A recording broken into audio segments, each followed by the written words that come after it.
आप मुझे बदतमीज कहेंगे तो फिर मैं आपको बदतमीजी का मजा भी चखाऊंगा। मैं आपसे बहुत तरीके से बात कर रहा हूं, अगर आपको वो सब चीजें रास नहीं आ रही तो there is a way to. तुम बेगैरत इंसान हो, तुम किसी की बात नहीं सुन सकते। अगर गैरत, आप बेशरम आदमी हैं, आप एक इंतहाई नामाकूल किस्म के आदमी हैं। आप इस मुल्क में एक इंतहाई इलिटरेट आदमी है जिसको इमरान खान की चमचागिरी के जुर्म में एक ऐसे ऐवान में रखा गया जहां उसको नहीं होना चाहिए था। बंद करो यार, बंद करो, मैं बताता हूं अब इनकी असलियत।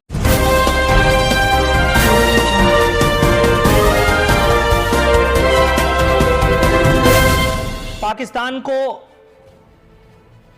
एटमी पाकिस्तान बनाने वाला, वो पाकिस्तान बनाने वाला जिस पर हमारी हुकूमतें एटमी होने का एहसान जताते नहीं थकती,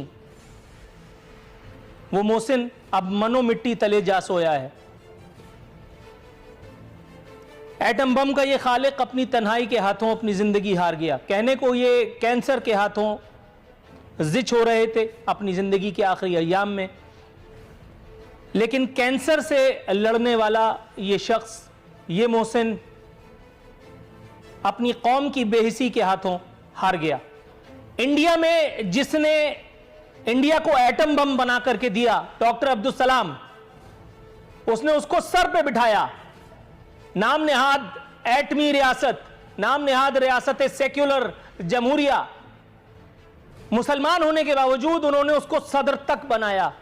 उसकी ताजीम, उसकी तकरीम में कोई कमी नहीं रखी गई। और हमने डॉक्टर अब्दुल कदीर खान को नजरिए जरूरत के सबब कैद तन्हाई बख्शी।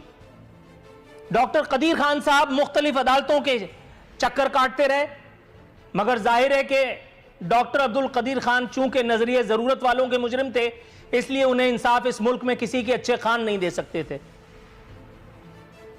सुबह से आप मुख्तलिफ लोगों के बयानात सुन रहे हैं कि दिल खून के आंसू रो रहा है, दिल बोझल है। दर हकीकत जो ये बात कर रहा है उसके सीने में दिल है ही नहीं। मैंने आपसे पहले एक पड़ोसी मुल्क के टीवी पे प्रोग्राम किया जिसने हमारा जो एटीट्यूड था as a nation Abdul Qadeer Khan के बारे में, वो एक ऐसा शानदार हमें हीरो बना के पेश किया। आपने बिल्कुल चीज को रिवर्स कर दिया। बहुत सारी चीजें तारीख के झरोकों में झांके तो हमारे लिए अलगनाक चीजें हैं, नेगेटिव चीजें मैं मानता हूं। उसमें से जनरल मुशर्रफ का दौर और उनका वो एनआरओ और वो सारा माहौल, जब उन्होंने अफगानिस्तान के मामले में जिस तरह से पॉलिसी बनाई, वो सब तारीख में एक निहायत स्याह बात के तौर पे लिखा जाता रहेगा। मैं बहुत बड़ा इंटेलेक्चुअल आपकी तरह ना फिलोसफर हूं ना मैं कोई लिटरेरी हूं, लेकिन मैं ये जरूर चाहूंगा आज आपको अपने प्रोग्राम में डॉक्टर अब्दुल कदीर खान के साथ इस कौम के इस मजबूत रिश्ते को पॉजिटिव अंदाज में पेश करना चाहिए था। तो बहुत कुछ चाहिए था। होना तो ये चाहिए था कि इमरान खान साहब नईम उल हक साहब के जनाजे में शरीक होते। होना तो ये चाहिए था कि जिस आफिया सिद्दीकी को के हवाले से बातें बगार बगार करके कौम को दरोगोई के रिकॉर्ड कायम करके वो इक्तदार में आए थे, अमेरिका बहादुर से, अंकल सैम के देश से, जब वो खुद चल करके वहां गए थे और वहां जाकर के उन्होंने कहा था कि मैं वापस जाकर के नवाज शरीफ के एसी का प्लग निकाल दूंगा, वहां खड़े होकर के उसकी आंखों में आंखें डाल करके डॉक्टर आफिया सिद्दीकी की वापसी का मुतालबा करते, यहां बैठ करके दीवार के पीछे, जबकि उसके अच्छों को भी नहीं पता, एब्सोल्युटली नॉट का ड्रामा करने से कुछ नहीं होता। जनाब मन यहां बैठ करके अब्दुल्ला महसूद, वो कौन था, नकीबुल्ला महसूद, उसके जनाजे में बैठ करके सियासत बगाड़ने से कुछ नहीं होता था। जब आप वजीर आजम थे तो राव अनवर को फांसी देकर के दिखाते, तब मैं मानता। मुझसे फरमाइश करने से पहले मेरा ख्याल है आपको अपने वजीर आजम और अपनी हुकूमत के तर्ज अमल का जायजा लेना चाहिए था। अच्छा, पहले तो मैंने जो आपने फरमाया कि मेरे बच्चे ने दूसरी क्लास में पढ़ा हुआ है, मैंने 7वीं क्लास में, मैंने इसलिए वो डोमेस्टिक आपकी बात का जिक्र किया था। आपने बड़ी गैर जिम्मेदाराना लफ्ज इस्तेमाल किया है, मुझे बड़ी तकलीफ हुई है। मैं आपसे ज्यादा बदतमीज और आपसे ज्यादा मेरी ऊंची आवाज है, लेकिन मैं चाहता नहीं कि नेशनल मीडिया में बैठ के मैं आपके कपड़े उतारूं ताकि आपको घर भी जाना नसीब ना हो। तो इसलिए मैं आपको ये खुद अल्लाह की तरफ से आपको माफ कर रहा हूँ। अच्छा, आपको इस तरह की बदतमीजी अलाउड नहीं है करके आप मुझे अपने तौर पर माफ कर रहे हैं। मैं आपको ये बता देता हूँ, मुझे आपकी माफी की जरूरत नहीं है। एक मिनट, आपने आप नेशनल टेलीविजन पे बैठ करके अगर अपनी इस वासवट का फायदा उठाने की कोशिश कर रहे हैं तो मैं आपको ये बता दूं कि आपके पास ये प्रिविलेज नहीं है।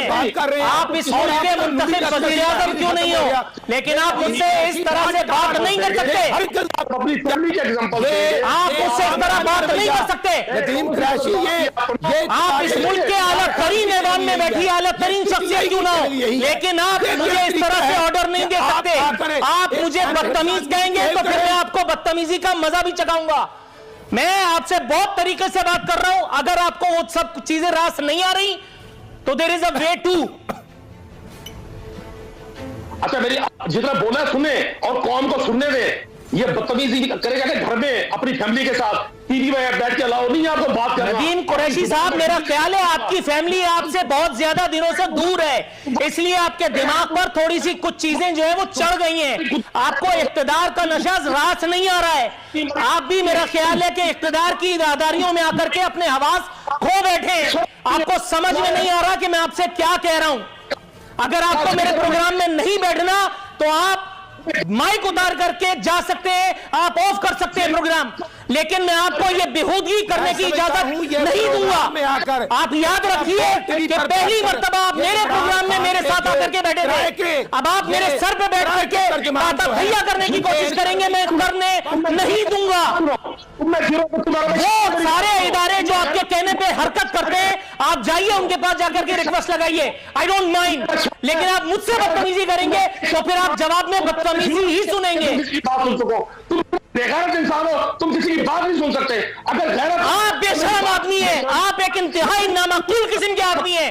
आप इस मुल्क में एक इंतहाई इलिटरेट आदमी है जिसको इमरान खान की चमचागिरी के जुर्म में एक ऐसे ऐवान में रखा गया जहां उसको नहीं होना चाहिए था। इंसान हो तुम, एक ऐसा आप आदमी है, आप आदमी है। मेरे कमरे में बैठ करके और नेशनल मीडिया पे बैठ करके बंद करो यार, बंद करो। मैं बताता हूं अब इनकी असलियत। नेशनल प्रोग्राम में रखो, इनको प्रोग्राम में रखो, मैं बताता हूं अब। मेरे कमरे में मेरे ऑफिस में बैठ करके विंडो मारो, नदीम कुरैशी को दिखाओ। मेरे कमरे में मैं जो कुछ कह रहा हूं इसके अलावा मैं कोई कुछ नहीं कह सकता कि मेरे हाथ में आप कुरान शरीफ दें, कलमा वाहिद की इज्जत और आबरू की कसम खा करके, खाने खुदा की हुर्मत की कसम खा करके मैं नूरुल आरफीन सिद्दीकी अपने इस पेडेस्टल से इमरान खान साहब, इस मुल्क के मुंतखब वजीर आजम से यह कहना चाहता हूं कि नदीम कुरैशी साहब को बुला करके ये पूछें, मेरे कमरे में मेरे सामने वाली कुर्सी पे बैठ करके over a cup of T इन्होंने जो जुमले कहे, क्या वो इमरान खान साहब के सामने दोहरा सकते हैं? अभी इन्होंने मेरे लिए जो जुमले कहे मैं इसको 2000 से ज़रब करके दे सकता हूं इनका जवाब। खुदा की कसम मैं इसका जवाब इनको दे सकता हूं और बरहक दे सकता हूं। लेकिन नदीम कुरैशी साहब वो सारी बातें इमरान खान के पीठ पीछे नहीं दोहरा सकते जो इन्होंने मेरे सामने बैठ करके किए हैं। मैं मुताद्दिद मर्तबा मुताद्दिद फोरम्स पर इन बातों का हवाला नदीम कुरैशी का नाम लिए बगैर दे चुका हूं। इमरान खान साहब, आपको आस्तीन के सांपों से मोहतात रहने की जरूरत है। आपको इन लोगों के से मोहतात रहने की जरूरत है जो आपके सामने बैठ करके और खुशामद का लिबास पहन करके न जाने वजीर, सफीर और मुशीर और क्या क्या कुछ बनते हैं। डॉक्टर अब्दुल कदीर मोहसिन पाकिस्तान थे, हैं